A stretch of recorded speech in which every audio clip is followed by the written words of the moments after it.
Alors que le Salon de l'agriculture vient de refermer ses portes à Paris, le portrait du lundi s'intéresse justement à un agriculteur bio. Le bio qui ne concerne que 5% des exploitations normandes. François Pesquet et Judicaël Rousseau se sont rendus dans celle de Laurent Moinet. Il a été l'un des premiers éleveurs laitiers de la région à y croire. Il s'est converti au bio il y a plus de 20 ans. Une fierté pour cet homme, mais aussi une nouvelle page de l'histoire familiale, puisque Laurent est fils, petit-fils et arrière-petit-fils d'agriculteurs.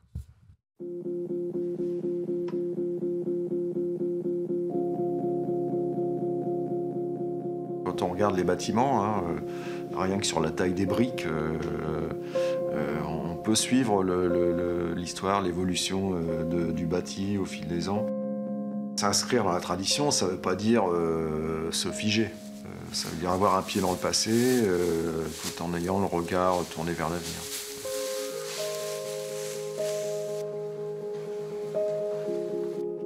Le corps de ferme n'a quasiment pas bougé depuis 100 ans. Il protège toujours du vent et abrite encore les souvenirs de l'histoire familiale. C'est une froide journée d'hiver. Laurent Moinet, éleveur laitier en agriculture biologique, prépare le printemps.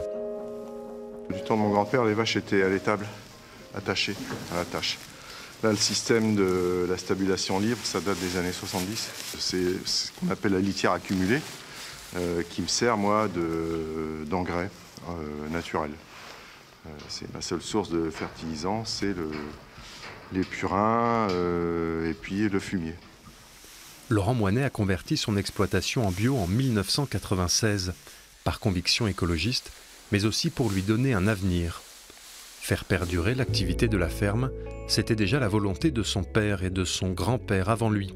L'histoire familiale de Laurent Moinet traverse un siècle d'évolution du monde agricole. Mon grand-père, c'était presque un notable. Quelqu'un qui était respecté, qui était maire du village. À l'époque, dans les années 40-50, une ferme de 100 hectares avec 5-6 salariés, ils étaient à l'aise. Mon père, c'était pas non plus un forcené de l'intensification. Il a un peu suivi le mouvement. Les organismes techniques, de conseil, etc.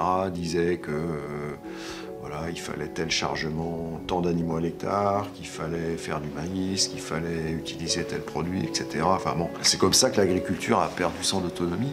J'ai souvent vu mon père soucieux et complètement ballotté par les événements et finalement pas vraiment maître de son destin. Voilà. Sur le fond, l'accord lui-même n'a pas toujours tenu ce discours.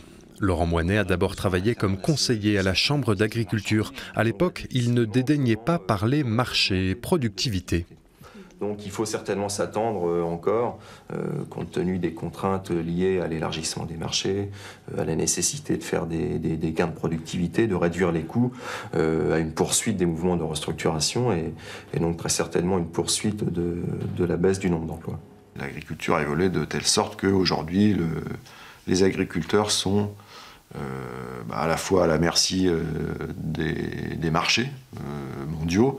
Ils ne maîtrisent plus du tout leur prix de vente. Pour regagner en autonomie, il s'est lancé en 2003 dans la fabrication de Neuchâtel.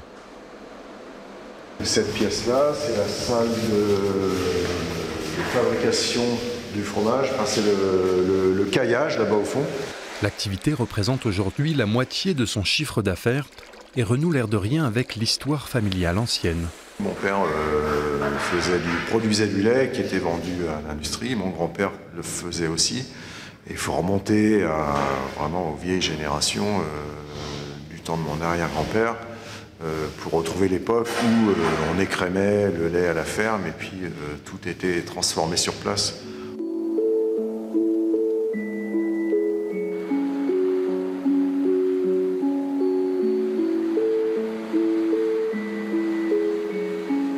Je suis dans une ferme qui va bien parce que j'ai la maîtrise de mes prix de vente, que je suis autonome et que je suis sur un marché qui est porteur. Avec sa centaine d'hectares, la taille de la ferme n'a quasiment pas changé depuis 100 ans, quand celle des voisins grossissait toujours plus. C'était l'une des plus importantes de la région du temps du grand-père de Laurent Moinet. L'une des plus petites aujourd'hui, mais certainement pas la plus menacée.